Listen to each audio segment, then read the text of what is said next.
مالکی یوم الدین، توجہ بھٹکی، ایاک نعبد و ایاک نستعین۔ اسے سورہ فاتحہ کا ترجمہ آتا تھا، اس نے چند دن پہلے ہی پڑھا تھا۔ اہدنا الصراط المستقیم، سیدھا راستہ، اس نے ذہن میں دہرایا۔ صراط المستقیم، سیدھا راستہ، اس کا دل چاہا وہاں سے بھاگ جائے۔ اس نے وہاں نماز جاری رکھنے کی ایک آخری کوشش کی۔ صراط الذین انعمت، اس کا ذہن ایک بار پھر پیچھے بھاگا۔ علیہم غیر المغضوب علیہم ولا الضالین، اس نے اپنے بندھے ہوئے ہاتھ کھولے۔ وہ آخری صف میں کھڑا تھا، بہت آہستگی سے چند قدم پیچھے گیا اور صف سے نکل گیا۔ یہ کام میں نہیں کر سکتا، میں نماز نہیں پڑھ سکتا، اس نے جیسے اعتراف کیا۔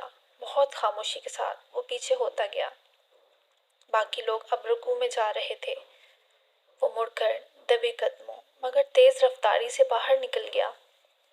مسجد سے نکلتے ہوئے اس کے جوگرز اس کے ہاتھ میں تھے۔ غائب دماغی کے عالم میں وہ باہر سیڑھیوں پر کھڑے ہو کر چند لمحے ادھر ادھر دیکھتا۔ اس کے بعد وہ سیڑھیاں اتر گیا، پاؤں میں جرابیں اور ہاتھ میں جوگرز پکڑے وہ خالص ذہنی کے عالم میں عمارت کی عقبی دیوار کی طرف آ گیا۔ وہاں بھی ایک دروازہ اور کچھ سیڑھیاں نظر آ رہی تھیں، مگر وہ سیڑھیاں برف سے اٹی ہوئی تھیں۔ دروازے پر موجود لائٹ بھی روشن نہیں تھی۔ اس نے جھک کر سب سے اوپر والی سیڑھی کو اپنے جوگرز کے ساتھ صاف کیا اور برف صاف کرنے کے بعد وہاں بیٹھ گیا۔ کچھ دیر پہلے ہونے والی برف باری اب ختم ہو چکی تھی۔ اس نے سیڑھی پر بیٹھ کر اپنے جوگرز پہن لیے۔ تسمے کسنے کے بعد وہ ایک بار پھر سیدھا ہو کر دروازے سے ٹیک لگا کر بیٹھ گیا۔ اس کے دونوں ہاتھ جیکٹ کی جیبوں میں تھے۔ جیکٹ سے ساتھ لگے ہوئے ہڈ کو وہ سر پر چڑھا چکا تھا۔ سامنے سڑک پر اکا دکا گاڑیوں کی آمد و رفت جاری تھی۔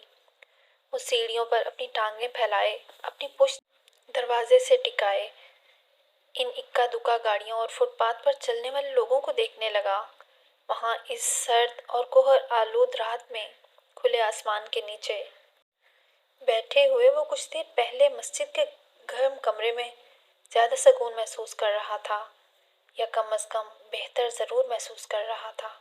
اس نے جیب میں ہاتھ ڈال کر لائٹر نکال لیا اور اسے جلا کر اپنے پاؤں کے قریب سیڑھیوں پر پڑی برف کو پگھلانے لگا۔ کچھ دیر تک وہ اسی سرگرمی میں مشغول رہا، پھر جیسے اس نے اکتا کر لائٹر دوبارہ جیب میں ڈال لیا۔ جس وقت وہ سیدھا ہوا، اس نے اپنے بالکل سامنے ایک عورت کو کھڑا پایا۔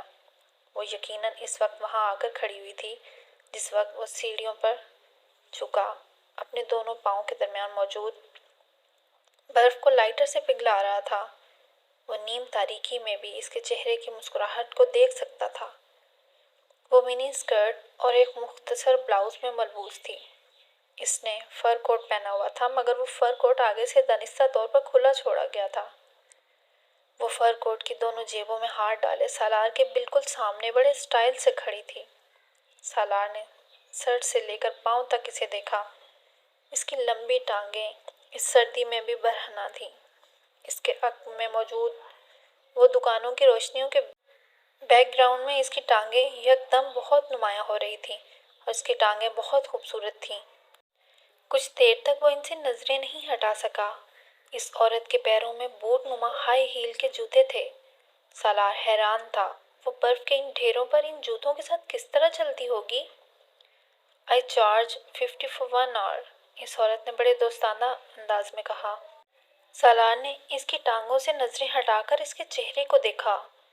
اس کی نظریں ایک بار پھر اس کی ٹانگوں پر گئیں۔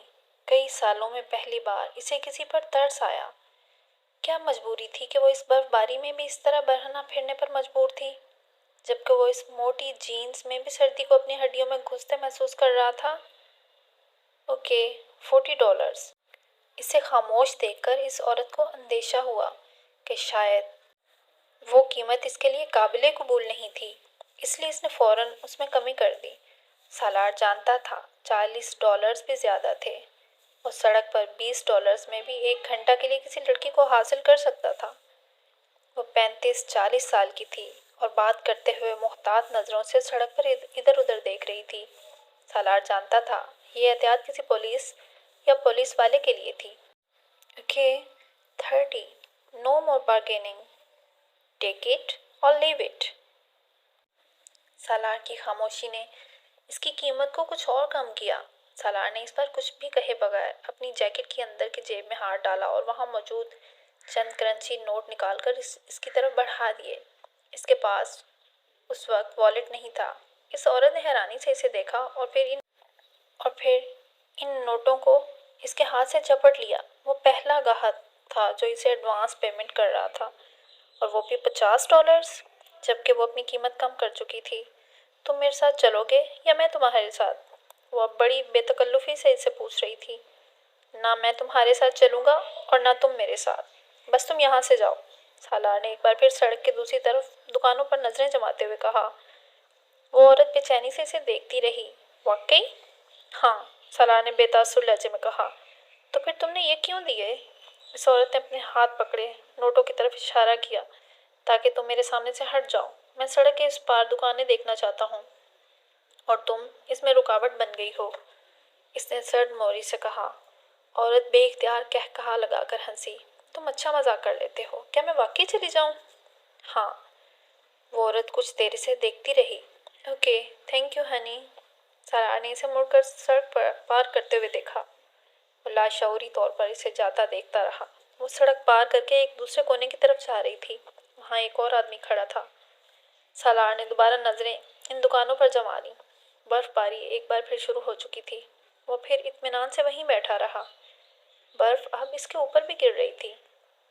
وہ رات کے 2:30 بجے تک وہیں بیٹھا رہا۔